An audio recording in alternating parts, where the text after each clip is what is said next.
नमस्ते, Vande Mataram. Revolution India channel नए भारत की आवाज़ पर आप सबका हार्दिक स्वागत, अभिनंदन। दर्शकों, जैसा कि हर बार मैं एक वायदा करता हूं, किसी ना किसी ऐसी खास शख्सियत से मुलाकात कराऊंगा और आज खुद रिवॉल्यूशन इंडिया परिवार गौरवान्वित महसूस कर रहा है जब आज के हमारे खास मेहमान स्वामी अमृतानंद जी हैं। आप प्रदेश उपाध्यक्ष हैं हरियाणा सेवा भारती के। जय स्वामी जी, आपका रिवॉल्यूशन इंडिया चैनल पर हार्दिक स्वागत, अभिनंदन। बहुत बहुत धन्यवाद। आप स्वामी जी, आज आप जींद में मौजूद हैं और आज आपने फिजियोथेरेपी सेंटर और सिलाई सेंटर का उद्घाटन किया है। क्या सोच लेकर आप चले हैं? किस प्रकार से आपके संगठन का कार्य होता है? किन आयामों में आपका संगठन कार्य करता है? सेवा भारती केवल हरियाणा में नहीं जी, अपितु पूरे भारतवर्ष में सेवा भारती कार्य करती है और हमारा मूल उद्देश्य है ज़रूरतमंद समाज किस प्रकार वो उत्थान करें। इसीलिए हम लोग 4 पिलर को लेकर कार्य करते हैं: शिक्षा, स्वास्थ्य, स्वावलंबन और सामाजिक। जी स्वामी जी, आपने 4 आयाम बताए: शिक्षा, चिकित्सा, स्वावलंबन और सामाजिक। बहुत महत्वपूर्ण, एक तरीके से एक पिलर है, नींव है किसी भी सामाजिक संस्थाओं के, समाज के और राष्ट्र के। तो हर आयाम पर किस प्रकार से पैनी नज़र रहती है? कहाँ कैसे आप लोगों को आइडिया लगता है कि अब समाज को इस आयाम पर काम करने की आवश्यकता है, सेवा भारती अब इस आयाम के निमित्त काम करेगी? वो कैसे, किस प्रकार से आपको दिशा निर्देश राष्ट्रीय स्तर से मिलते हैं या आप पृष्ठभूमि, सामाजिक पृष्ठभूमि उस एरिया की, उस प्रांत की, उस क्षेत्र की देखकर तब आप निर्णय लेते हैं? कुछ हमें राष्ट्रीय स्तर पर मिलता है और कुछ हमारे कार्यकर्ता प्रत्येक ज़रूरतमंद समाज में जा कर के वो सर्वे करते हैं। उनकी किस चीज़ की आवश्यकता है? अगर शिक्षा की आवश्यकता है तो हम वहाँ शिक्षा के आयाम पर कार्य करते हैं जी। अगर स्वावलंबन की आवश्यकता है तो स्वावलंबन आयाम पर हम कार्य करते हैं। स्वास्थ्य की ज़रूरत है तो स्वास्थ्य आयाम पर हम काम करते हैं और सामाजिक आयाम की ज़रूरत है तो सामाजिक आयाम के आधार पर हम कार्य करते हैं।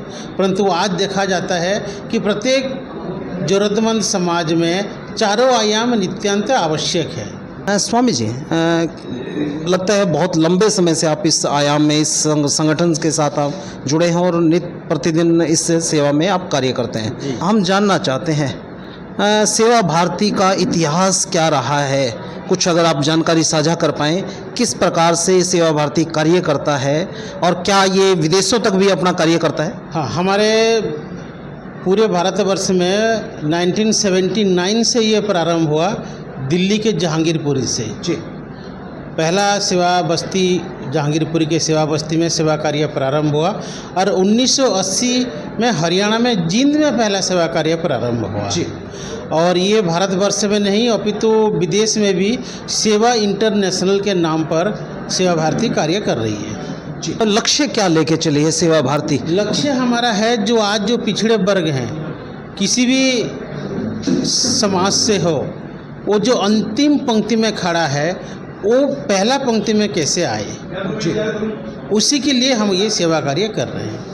अंतिम लक्ष्य सेवा भारती का क्या है? सेवा भारती का अंतिम लक्ष्य है कि आज प्रत्येक मनुष्य शिक्षा, स्वास्थ्य, स्वावलंबन ये तीनों से संपन्न होकर के एक आदर्श नागरिक बने, समाज में उनका एक स्तर हो, ये हमारा लक्ष्य है। हरियाणा में अभी जो चार आयाम आपने बताए, उनका कुछ आंकड़ा अगर आप हमारे साथ साझा कर पाए कि हर जो 4 आयाम है, हर आयाम में कितने केंद्र आपके चल रहे हैं प्रदेश भर में? टोटल हमारे अभी 530 प्रकल्प चल रहा है और ज़रूरतमंद समाज में रहने वाले मेधावी विद्यार्थियों के लिए पूरे हरियाणा में 6 छात्रावास है। उनमें से 5 बालक के लिए, 1 बालिकाओं के लिए, और उनके स्वास्थ्य से लेके, भोजन से लेके, शिक्षा तक सब कुछ सेवा भारती बहन उठ करती है।